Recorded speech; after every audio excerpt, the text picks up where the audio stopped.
What's up, addicts? Welcome to the Fantasy Addiction Network. In this video, we are going to be breaking down wide receiver Jalen Reagor ahead of the NFL Draft, which is less than a week away. Super pumped for that, but hey, let's get into the video.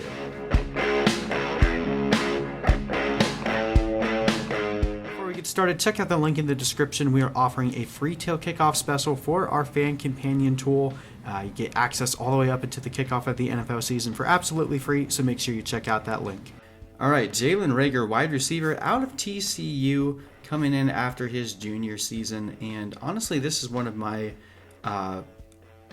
more favorite prospects outside of the big four. You have a big four at running backs, you have a big four at wide receiver, and then you have a pool of varying opinions across the fantasy landscape. I actually really like Jalen Reagor's prospect. I think that he's a bit underrated in a lot of fantasy circles right now. When you look at his metrics, he reminds me of like a more muscular Randall Cobb, or Christian Kirk obviously is a pretty good comp.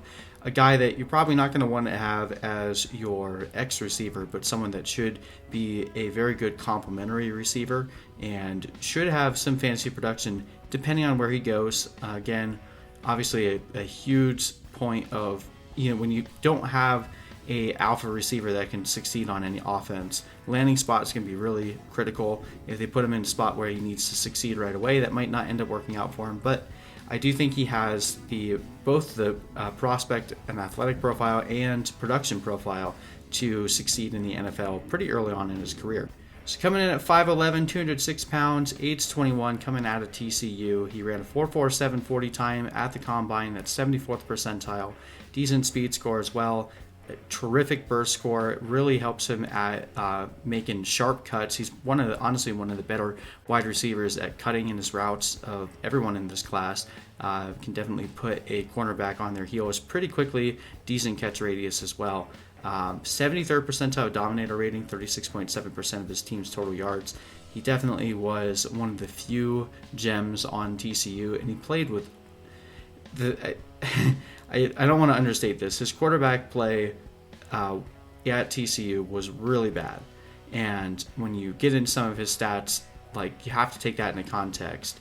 78th percentile Spark X score as well. Had a really good year in his freshman year, 33 targets, 576 yards. Saw his best year was his sophomore year, where he had 72 receptions, which is really high for a rookie receiver, at over 1,000 yards. That's not something you can ignore. Eight touchdowns there. You'll notice the catch rate is rather low. Again, a lot of that less to do with Reagor. He did have some concentration drops, don't get me wrong. He had some drops in a game against Texas last year as well, where he had come back from an injury and high pointing the ball, got hit, just dropped it. So definitely not the most sure-handed receiver of this class, but it's not like the majority of these were drops. They were just uncatchable passes. The quarterback play, again, at TCU was really bad. But in terms of being able to break out in your sophomore year, going to over 1,000 receiving yards and over 70 receptions, that's massive. And honestly, one of the biggest, one of the most important indicators of the ability for a player to, at the wide receiver position, to produce in the NFL is having a productive profile from college. And for Jalen Reagor to go over 1,000 yards in his sophomore year with the terrible quarterback play that he had, it's definitely worth saying something.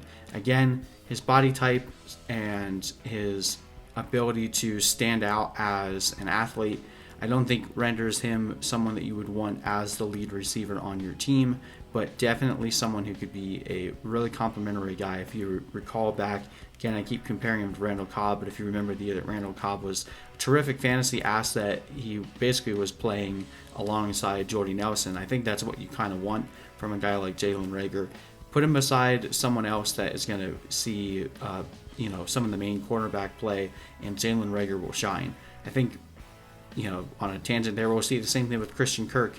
If he gets to play with DeAndre Hopkins, I think Christian Kirk will actually see a pretty productive fantasy season now that he's not having to worry about the number one corner. I think you want the same thing from Jalen Reagor. So depending on landing spot, I definitely think Jalen Reagor could be worth a late first round pick, early second, and definitely has the ability to continue to improve on his profile. Obviously, being a little bit less of a slot receiver, playing more of that traditional outside role. Might take a little bit more time for him to get acclimated, especially if we don't have training camp, but that's probably going to be true for almost every single receiver in this class. So again, monitor that with everything going on with the pandemic.